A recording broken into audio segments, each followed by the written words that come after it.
So கமெண்ட்டில் நண்பர் ஒருத்தர் வந்து கேட்டிருந்தாரு, நீங்கள் வந்து மிமிக்ரி பண்ணுறீங்களா இல்லை உங்கள் ஓன் வாய்ஸா அப்படின்னு. நான் மிமிக்ரிலாம் பண்ணலை, என்னோடய ஓன் வாய்ஸ் தான் இது. ஸோ மிமிக்ரி ட்ரை பண்ணுறீங்களா அப்படின்னு கேட்டாங்க. ஸோ விஜய் சார் வாய்ஸ் வேணால் ட்ரை பண்ணி பார்ப்போம்.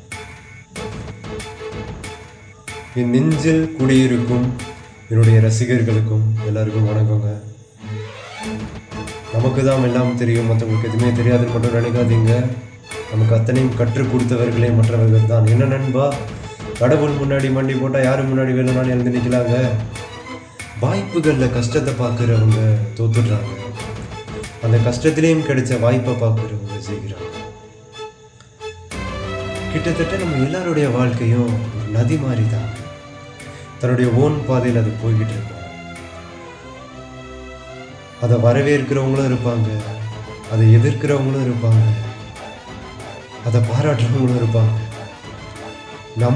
நம்ம வேலை, நம்ம கடமையை செம்மையாக செஞ்சுட்டு அந்த நதி மாதிரி போய்கிட்டே இருக்கும்.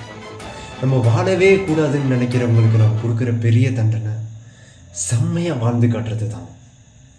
வாழ்க்கை ஒரு வட்டம்டா. இங்கே தோக்குறவன் ஜெயிப்பான், ஜெயிக்கிறவன் தோப்பான். அதை நீ இன்னும் புரிஞ்சுக்கல, கூடிய சீக்கிரமே புரிஞ்சுப்பேன்.